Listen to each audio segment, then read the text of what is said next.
Good God, though. That didn't work. Good morning, everybody. Good morning. How is everybody doing on this crisp, just about fall morning, I think it feels like? How was the drive from Lexington? Pretty good. Little bit foggy, but very beautiful. This is kind of more my element, the cooler temperatures. I had to run some errands yesterday, and I got a kick out of people around Lexington. Kind of what for me, dressing like it's kind of winter. It reminds me of my friends from Florida, out in my shorts. Yeah. Oh, but it's beautiful. Well, great to see everybody again. So last week we, actually, guess I did a kind of a crash course of like the entire history of Western music, from the first time a human being uttered a sound other than a grunt or speaking in musical terms, all the way up through the resources that we have as a worshiping church today. And kind of recapping what those are, you know, in our hymnal that we Presbyterians have, even though I'm not specifically from that tradition, I'll use the term we Presbyterians. You know, we draw from the earliest sources of plain chant, which includes Gregorian chant, which supposedly, maybe, perhaps, but definitely not, Little Bird dictated to Pope Gregory, chant from across other parts of Europe, which then progressed to polyphony, using those one lines of chant, doubling them up, harmony. Human beings just not quite being able to leave something alone, not well enough. One line of homophonic music wasn't enough. We had to add some harmony, and then we get to the Genevan Psalter, the tunes that were written for metrical settings of the Psalms. So taking the Psalms, kind of paraphrasing them, sometimes to their detriment, sometimes maybe to their improvement, and fitting them to a poetic meter. And we see the Genevan Psalter in Geneva, the Scottish Psalter, we see that proliferate just about across the globe. The German chorale tunes that originated from the Lutheran and Reformed traditions in Germany that were a favorite of Bach, that Bach bases so many of his chorales that Luther writes and Luther lifts up and celebrates, many of them which, as we said last week, did not have their origins in the church. They originated as secular songs or folk hymns or music of the people, sometimes with not very sacred words at all, sometimes a little bit raunchy, but Luther is the great champion of those. We have what I called, we listened last week, to the slow movement from a Haydn string quartet, what I call our classically composed hymn tunes that come from people like Franz Joseph Haydn and Robert Schumann, that don't quite fit into any of those earlier things. They're not chorale melodies, they're not written for the Psalms, but they're very singable tunes, and they find their way into the repertoire.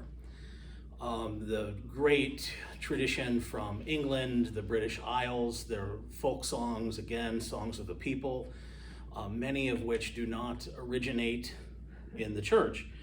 And then, of course, the great composed hymns in the English church, originating with the Renaissance, Henry Purcell, Thomas Tallis, all the way through Handel, William Boyce, to the 20th century with Ralph Vaughan Williams, John Ireland, and that's a tradition that continues today. Probably one of the great English hymn tunes by William Croft, we sang at 8:30, we'll sing again at 11.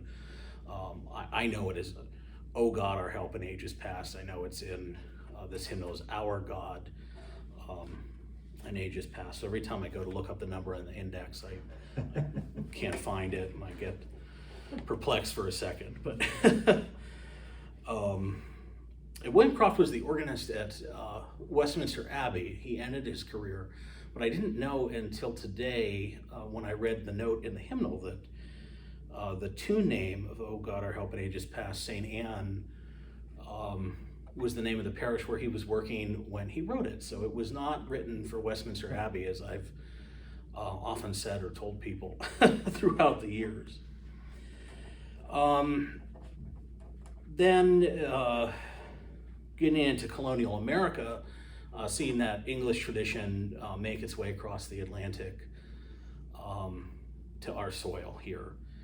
And that manifests itself most prominently in shape note singing, which is identified very heavily with the American South, but of course originated in New England. And the whole concept of shape notes being, shape note singing, if you've seen the scores, they call it shape note because the notes are in different shapes. They're not in, nice, clean, black and hollow ovals like we see. They're squares and triangles. And the whole point of that is to, supposedly, to make singing more accessible to people, that you didn't need to be able to read or identify notes on lines. The shapes would just kind of tell you where the half step is, the break and the octave, and people would be able to sing in like these tetrachords, which to me seems really complicated. I thought, boy, it would just be easier to teach people to read music. But this tradition really, really worked, and is still working. You say my grandmother sang shape notes, and she had a little booklet too with shape notes in it. So it's not that far back in the distant past. No, and there are still a number of shape note societies still functioning. Even where I lived in Pennsylvania, which you don't think of Pennsylvania as kind of being a great shape note bastion, but we did have a singing society about 20 miles from me. And there, the shape notes, I'll just comment on that a little more because I find it so fascinating. These tunes kind of derive from the concept of the Psalter. You see a lot of psalm paraphrases, metrical settings, but you also see some newly composed words in hymn texts that come out, and some of them are astounding. One of my favorite composers who I think does not get recognized as an important American composer, William Billings. And I mentioned last week, my background is in the United Church of Christ,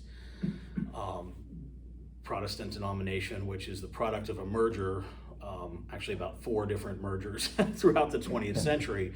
But one branch of the United Church of Christ was the New England Congregationalists.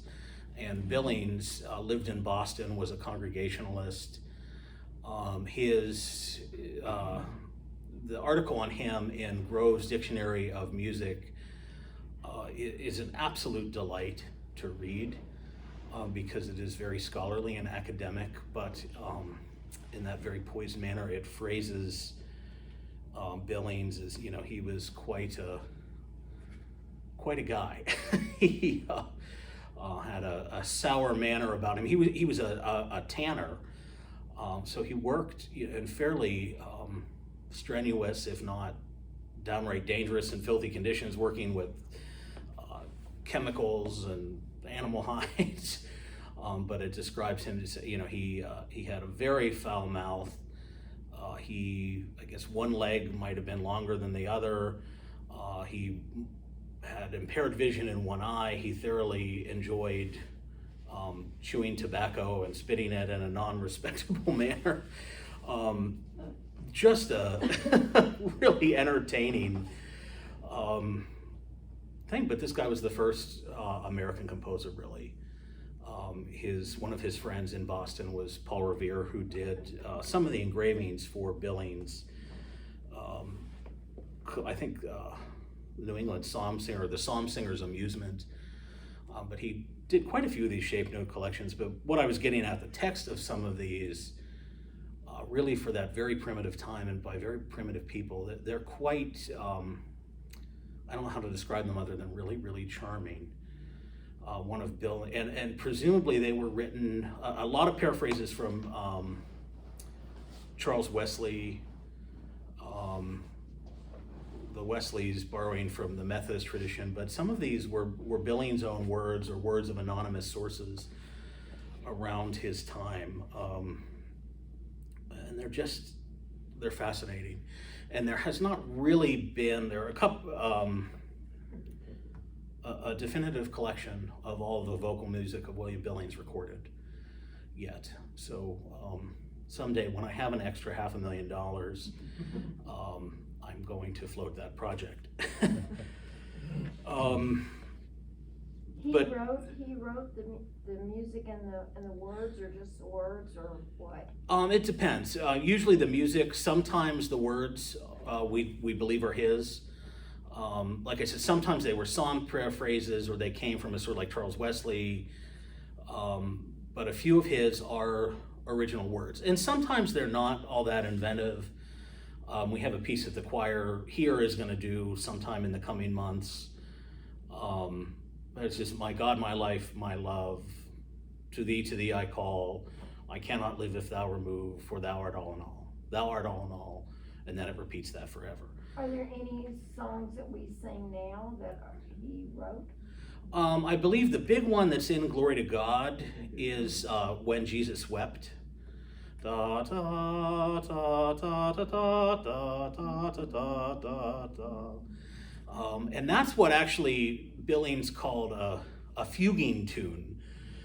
So it's not really, a fugue is a 4-part contrapuntal thing, and you hear the subject in all 4 voices, and then there's a counter subject, and there are very strict rules to how fugues work. And Bach, of course, was the grand master of fugal contrapuntal writing. So when Billings says it's a fuguing tune, it's not really a classical traditional fugue. But he really just means it can be sung in canon. So I think When Jesus Wept, you can get up to 4 independent lines, but you can double it at the octave. It's a piece I think I've done just about every Good Friday. I just can't resist it. And there was a couple American composers have drawn on the melodies of Billings. William Schumann, I guess you'd pronounce it, who was the president of Juilliard, but a really decent American composer. Forget the exact title of the piece. I think it's like 3 New England sketches or 3 New England scenes. And each of the movements is based on a theme of Billings, and he uses When Jesus Wept. But Billings, and it's interesting, he doesn't quote the scriptural passage directly. He kind of embellishes, because I think it's from Lazarus, correct? Mm-hmm. All the theology degrees in the room. Lazarus, and it's the shortest verse of the Bible, he wept, or Jesus wept. Billings takes it, when Jesus wept, the falling tear, which is why I tend to associate it more with Good Friday, but it talks about Jesus groaning and all that. So he really takes a lot of artistic license, which you wouldn't think a guy that was, a Boston tanner who had no formal education would do with any success, but he does. I love William Billings. We can do a couple more of these sessions just on William Billings in colonial Boston. But shape note singing makes its way to the South, and the South kind of takes ownership of it. I really think one of the great collections, of course, is Kentucky Harmony, which was really written and compiled largely by a guy who lived most of his life and is buried in Virginia. But still, a lot of those tunes originated here. And this congregation, I believe in 1984, just about the time I was born or 1 year old, commissioned Alice Parker to write the cantata Kentucky Psalms, which is just very cool. And of course, all the movements of that are borrowed, come from Kentucky Harmony. And that's a piece that is near and dear to her.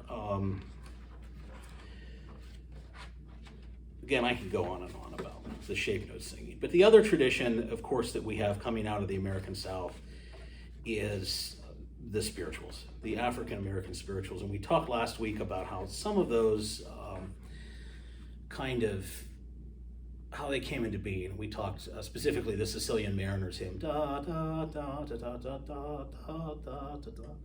If you slow that down, it's "We shall overcome," which to me is incredibly poignant and deeply profound. The slaves on ships probably heard the sailors singing that at close of day or break of day, and that melody makes its way to us. How did the rest of the melodies come about?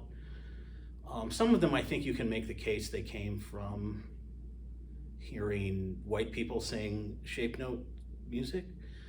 Some of it, of course, is derived probably from the oral tradition of African folk melodies being carried down. Some of it, I just think, just came from spontaneously from the soul. But we do have, in Glory to God, a wonderful cross-section of the spirituals. And you think it's a pretty comprehensive list. We have a lot of them in here. Not even close. My last church in Cumberland, during last Lent, when we were all locked down in the pandemic, did a Lenten book study based on the spirituals. So like 40 days of a different spiritual every day, and save for about 3 or 4 of them, they were all spirituals that I did not know. So I had to go back to the source. Well, and part of the reason I was doing some research above and beyond, one thing we did at that church during the pandemic is we had weekly playlists that people, I started it, curating them to kind of go along with the lectionary, or just whatever, holiday or, playlist on a theme. And they would get sent out by email, and then eventually the congregation kind of took ownership of it and different people would curate them. And it was great fun. So I was doing this for this study on the spirituals, and so many in the collection from the resource we were using, I just didn't know. And it turned out there were about 4 I could not find. They existed nowhere, not even on YouTube. And if you can't find something on YouTube, it's really obscure. So I ended up having to track down probably one of the first documented collections, scholarly collections, organizing the spirituals and notating them. I think from like it wasn't even 10 years after the Civil War, late 1860s, early 70s. And it has just the melodies, no indication of harmony. Some of them, it's hard to tell because they're in weird modes. You can't even really tell if they're major or minor or modal or what's going on, assuming the notation is even correct. So we were able to have different people in the choir and the community sing them and record them. But it was really eye-opening to me, how we think we know a lot of these collections or these spirituals, and we just the tip of the iceberg, really. Bryan, I don't know if you know this, but the American Spiritual Ensemble is based in Lexington out of First Presbyterian Church. I did not know that. Yes, so they're right just down the road here. The American Spiritual Ensemble based in Lexington. Sorry, I'm repeating everything so you can hear it on YouTube. I'm not crazy. Yeah, I didn't realize that. Thank you.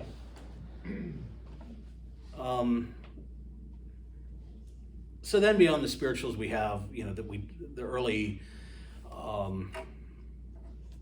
20th century hymnody, composed tunes, what we call the praise songs or the praise and worship songs.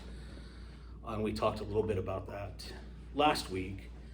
But moving on from there, how does that help us?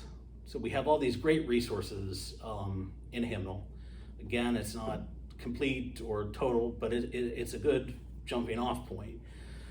How do we make sense of that? And what is the process for planning worship, which is my big thing to talk about today. And again, I gave this disclaimer last week, so this is my process, my opinion. It's not necessarily the opinion of the worship staff here or this congregation or anything. Just Bryan's opinion on worship planning. So the basis for me is looking at the lectionary, particularly whatever the focus scripture is, what somebody's going to be preaching on. Most of the time, the scriptures are complementary. They complement each other. Sometimes it's hard to see that connection. The lectionary is it's a funny thing. So the Revised Common Lectionary, works in a cycle of 3 years. Basically, over 3 years, you'll hear all the highlights of the Bible. Not everything is included, like the Psalm today, but all the big stuff is in there.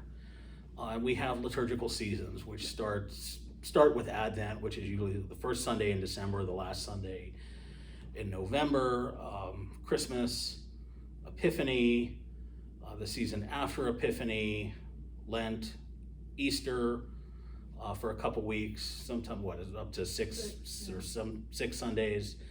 Then Pentecost comes, and then this very, very long season we call Ordinary Time, the Sundays after Pentecost, which we are still in, right back up until Advent starts again.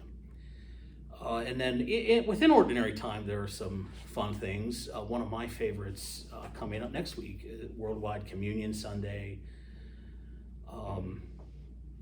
But, looking at the lectionary is always where I start, and looking at the Word and the Scripture. Sometimes things make themselves very apparent. Like there's always one Sunday that comes, it's one of the Sundays of Easter, where you get the 23rd Psalm. The Lord is my shepherd, and then there's usually a gospel lesson that involves Christ is the good shepherd and the sheep, and that is a very, very easy Sunday to pick something for. The Sundays when, there's a story about exorcism or casting out demons are not quite as easy. Although there is I think it's in Glory to God, there's a great exorcism hymn, and I don't know if it has the tune. My old hymnal that we used at my UCC church, we actually used the Disciples of Christ hymnal, which has a tune called Authority, which really does sound like an exorcism. It's like A's and G sharps and minor seconds, and it's great. I think ours is Ebenezer.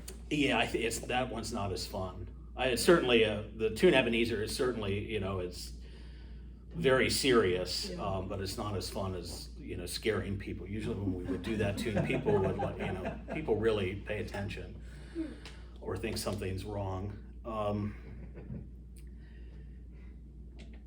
So what we do here, we have a meeting, worship staff meets, Caroline, Sean, and Amy and I meet on Tuesdays and kind of brainstorm. And we reach a consensus or an agreement on everything for the service, but specifically about music. Here, everybody contributes ideas for hymns. I sometimes have a few suggestions or something that I feel strongly about or will argue in favor of.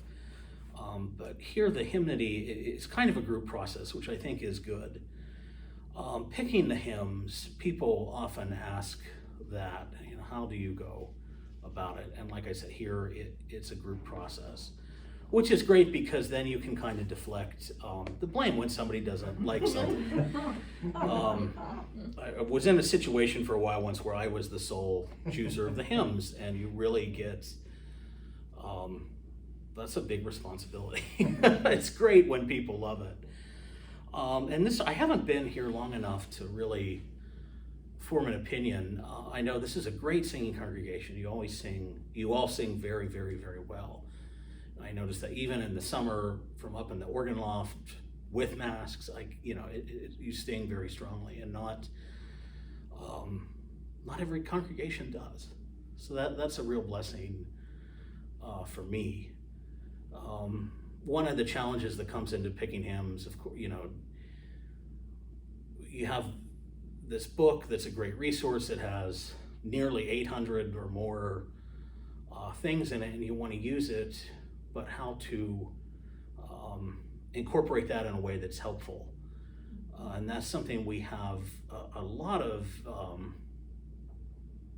serious discussion about, I would say, how to incorporate new hymns. And again, every congregation is different, and there are differing opinions within every congregation. One congregation I served, that they weren't terribly great at singing, not strong singers overall as a whole group.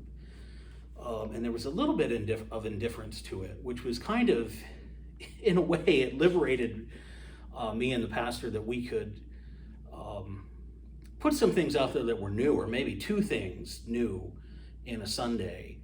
Maybe one hymn that was brand new and one that was kind of new. And because people weren't really singing it, they're maybe more following along with the words or listening or getting caught up in the spirit of it, they weren't as likely to complain. But we did occasionally get a few complaints, not a whole lot of affirmations, but one Sunday I had a woman, she's 103 years old, and she died about 2 months after this happened. But I think we did Spirit of Gentleness, Spirit of Gentleness. Is it one of the Sundays, not Pentecost, but right after, and she, after the service, just, and she was quite diminutive, and she grabbed a hold of my arm and kind of pulled me down, and that's what she did. A woman who, when she was born, Teddy Roosevelt was the president. And she said, "I just love it when we do these new hymns." And Spirit of Gentleness isn't by any means a new hymn. I mean, it's been around quite a while in the grand scheme of things. But, you never know what is going to move people. Or sometimes, I've been in the situation, we do a hymn that I think is a text that's very relevant or a tune that's very familiar, and somebody says, "Well, I just hated that. Like, that just sucked the life out of me." So yeah, the worship staff has a real challenge. Yes, question. So do you make a note in your head about, I had 2 or 3 complaints about that song? Or do you have, and this is another question, pure curiosity. You all are discussing what kind of hymn goes with the Bible verses. You have 2, they both go with it. Do you ever consider, as a member of the congregation, which one is harder to sing? Yes. So the question, just for YouTube, the first part was, when people complain, do I make a note of it? Often, well, I guess if I'm being honest, I never forget when somebody complains. I register it and associate it with that hymn. And the second part is, if deciding between 2 hymns that are equally fitting or appropriate, do we consider which one is harder to sing? I think yes. I think we often tend to go with the easier choice. Sean has did you have a? No, I'm usually the one who's saying, because I don't really read music very well, I'd rather go with a familiar tune or one that's easy to sing. Yeah, so yeah, we usually, I think almost always it's going to be the easier tune. Sometimes another challenge is a hymn that we really want to do that might fit for a couple different Sundays coming up ahead, and where do we use it? Another big consideration that I always put in the mix is the choir singing that Sunday. I'm less likely to do something risky when the choir is not singing. The choir here is marvelous. So if they're there backing me up and we can sing it through it on Wednesday night, or even just run through it Sunday morning, and they're there to kind of lead it, that makes all the difference in the world to me. Not that we don't ever do something new in the summer. And again, I said last week, my only hard and fast rule with hymn singing is that my opinion of how hymns should be led and sung changes constantly. It's changed in almost every phase in my life as a musician. But one thing that's been a little bit consistent through the last 4 phases, I feel strongly that we have a responsibility to learn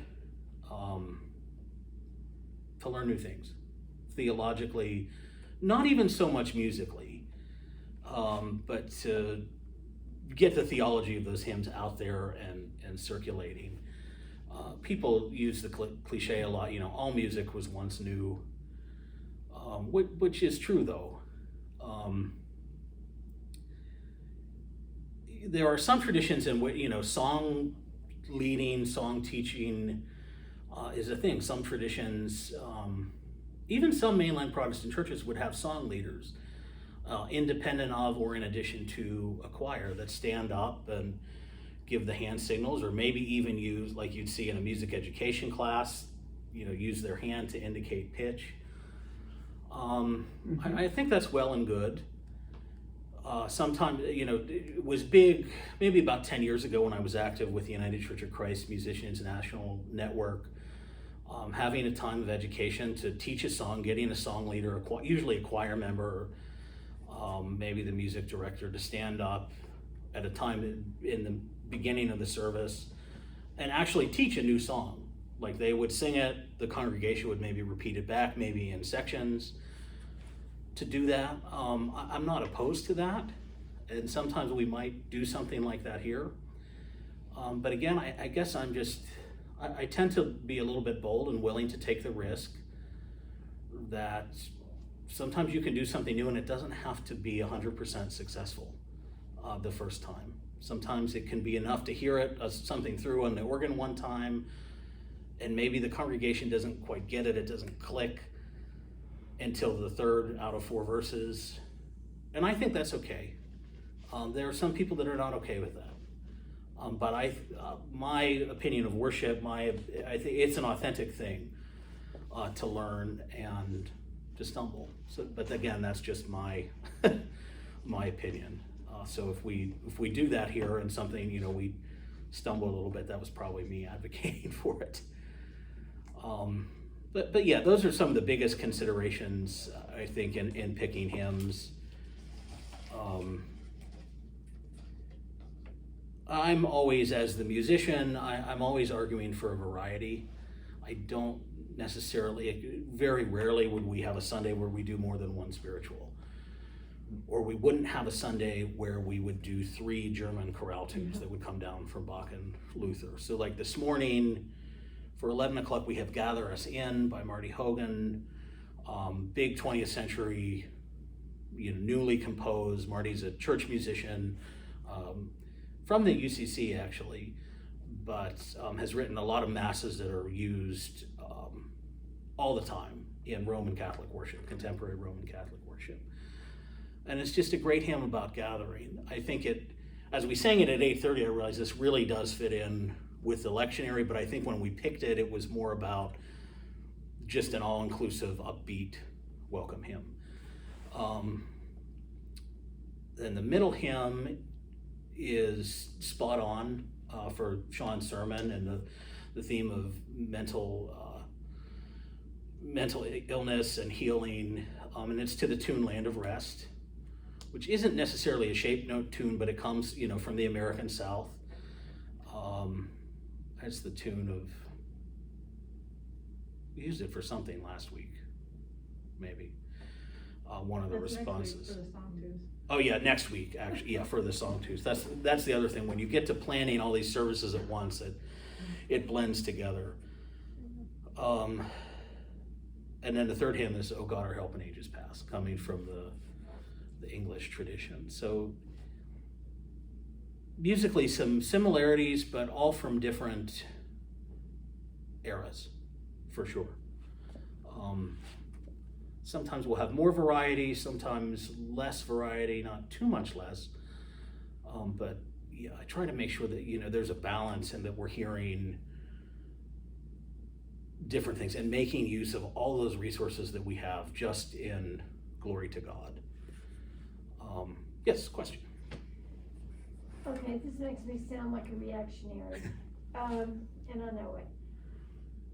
When we sing like the doxology or a prayer, a musical response to the We Are Forgiven or something like that, sometimes you'll have, the words will be similar, but the tune will be a different tune, slightly different tune.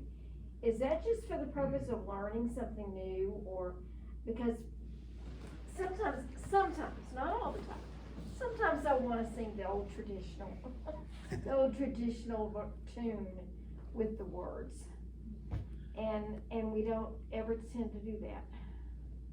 Yeah, so the question is for YouTube, asking about our responses, like the Kyrie, Gloria, doxology, and words and tunes, and sometimes using familiar words to a different tune. And I would say the answer is yes, just kind of for variety. The best example I can think of is Praise God from whom all blessings flow. Traditionally, is, you know, the tune that everybody knows is Old Hundredth, da da da da da da da, which we're currently using now.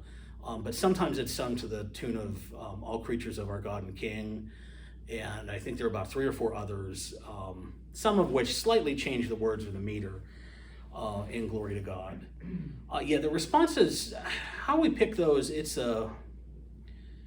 an interesting thing, and like I said, I'm constantly changing, and I'm not sure what my definitive feeling is. So I grew up in a tradition where you had the fixed responses, the Kyrie, Gloria, doxology, and a prayer response, and they never changed. The church that I grew up in still pretty much uses those hard and fast responses. Occasionally they would do something different, maybe for Advent or Lent, but they never change. And it wasn't until my last church that I got to, well, let me back up. 2 churches ago, we changed them with the liturgical season just for a little bit of variety, because the congregation, they were good singers, they liked to do new things. And then when I got to Cumberland, they were used to changing them once a month. And that just, honestly, that's a conversation that Caroline and I have a lot. I tend to think, you know, once a month maybe is a little bit much, especially if it's new. Because the response is too, it's not like a hymn, like it's gonna be the same music and you're gonna hear it 4 verses. So even a really bad singing congregation or people that don't read music, by the 2nd, 3rd, 4th time through, you're picking up patterns and phrases so you can kind of learn it. But the doxology is one and done. So like the doxology we used towards the end of the summer, I think we started it in August. It was a tune by Hal Hobson, and it's very accessible. I wouldn't say it's difficult. But the first Sunday and I did play the whole thing through, and it kind of flopped. And then the next, I continued to play the whole thing through, and it got better and better. But I think, you know, we had different people in church from week to week. People were traveling. People were just feeling, you know, ready to get back to worship. And we never really got, you never really got the hang of it. It's okay to change things around a some, because that wakes you up, it makes you think about what you're singing. I mean, you know, it's not like you take it for granted. But there is, on the other side of it, something rather comforting. Exactly. A reinforcement that this isn't changing. Mm-hmm. So last Sunday, I don't know the name of it, the Gloria Patri, the Glory be to the Father and then the melody goes up, but that was actually the first bass line I ever learned, because then the bass drops, and I sang it with my dad and my brothers, and I think that's new to this congregation, but to me, last Sunday, that just put me right back into the pew with my brothers, And my there's, dad. but there's something yeah. comforting about when it Yeah. puts you right back in that pew Right. when you were little. Mhm. So, doing something new all the time can be, I think, equally as harming as doing something old all the time. Yeah, I think that's accurate. So the comment, just for YouTube, if you didn't hear that, talking about using familiar responses or things that are the same can have a sense of comfort that can often, evoke memories and positive feelings. It's something that doesn't change, that it's a solid consistency. And I agree. I think musically, I think that's a function of the sung responses, the liturgical responses, rather than the hymns. And the church where I grew up, hopefully none of them watching this on YouTube. I won't share it on my Facebook just in case, but they have, and it's a lot of things that factor into it. But they have a lot of, it's a small congregation, but they have people that say we like the old hymns, and they have really a repertoire of about 20 hymns, 12 of which get used ad nauseum, sometimes 2 or 3 weeks in a row. And that to me gets to be really grating. But yeah, but I don't feel that way. If we use the tune Old Hundredth as the doxology every week, I don't think that would faze me. One church, we did a set of responses. I don't think you would know them in the Presbyterian church. They were from the German Reformed tradition. But we kept the responses the same during all of ordinary time, from Pentecost through Advent. And about it was in September when the choir came back, I reharmonized them. They were all in G, and I switched them to the key of F and reharmonized them with a little bit kind of a modern harmony, nothing too edgy. And people thought we were doing totally different responses. So it was just that little shift, still the same melody. In there we printed the melody line, and the words were always in the bulletin. So you had everything, there was no guessing, wishing, hoping, like it was all there. And that didn't change, but just changing the harmony, like, I don't want to say people reacted poorly, but like they noticed it. So it's interesting to me how much, what people notice, or sometimes, I think I did it last week. I'm used to playing Old Hundredth when there's the Amen. I do the passing chord with the flat fourth for the Amen, and you'll hear it as pretty distinct. But I just do that kind of subconsciously. But when I'm at a church that's not used to that, I hear about it. People are like, wow, what did you do? Like, not necessarily bad or good, but it's amazing. Like you said, when we're used to those same things, just the little subtle changes that people notice that you wouldn't think they would, or maybe they themselves wouldn't think they would notice. So for the rest of the music, how do I pick it? Pretty much the same process, starting with the lectionary.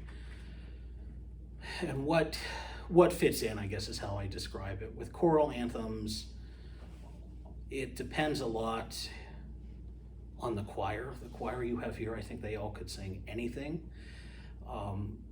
They're wonderful, but they're not always all going to be here every Sunday. So that's a big factor. If you have a week where you have no tenors,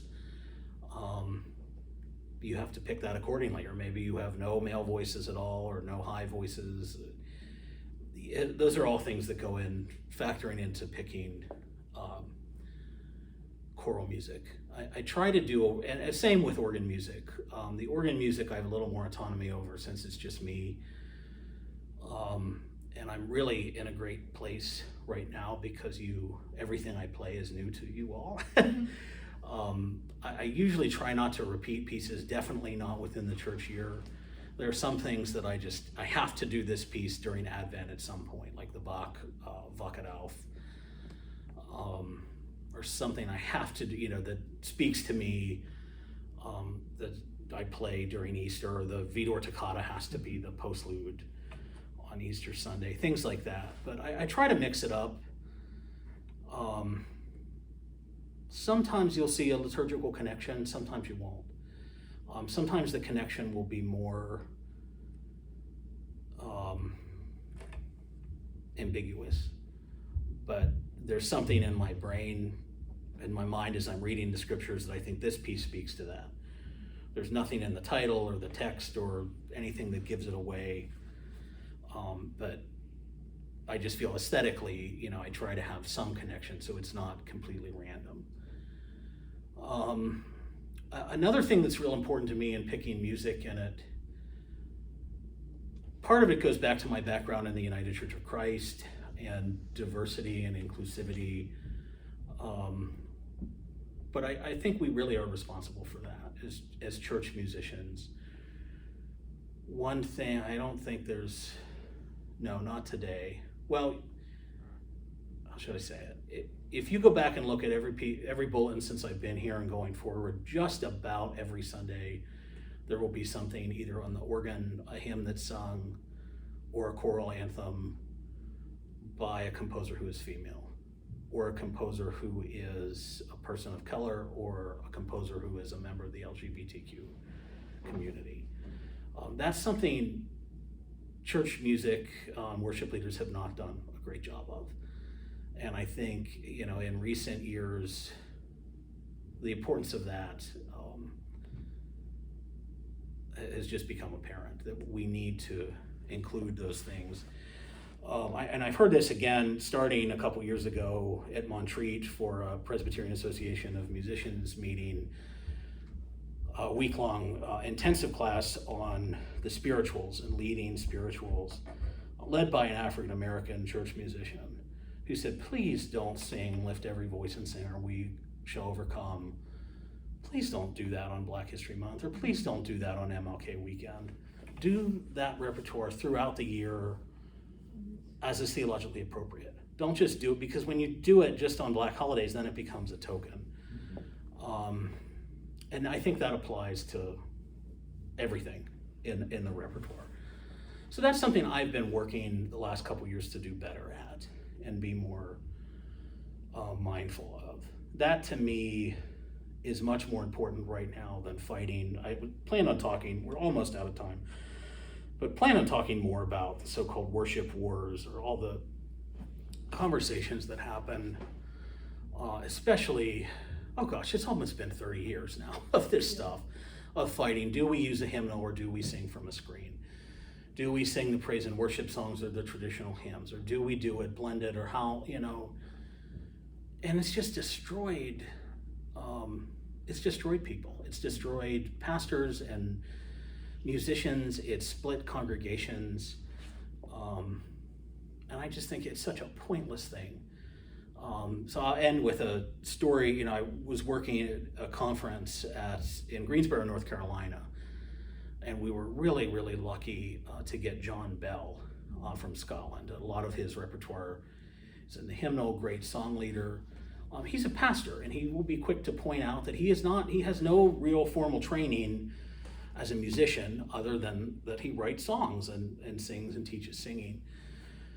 But he preached for us at that conference and gave a wonderful sermon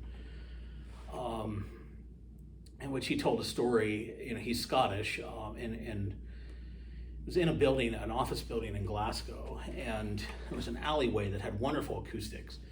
So an opera singer, as they are, or any musicians, tend to sing outside. She wasn't like busking or like asking for donations. And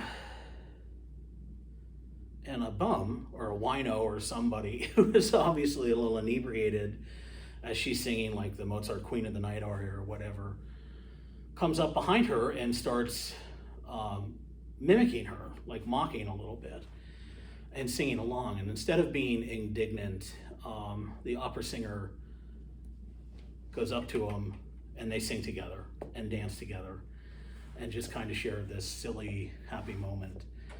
And Bell's point was, let's, excuse me, excuse me. let's do music, worship like that. Let's not let our differences outweigh what unites us. Thank you very much for being here. This was a joy. And we'll see you upstairs. Thank you, Bryan. Thanks, Bryan. Thank you all. Sorry, I'm going to get it.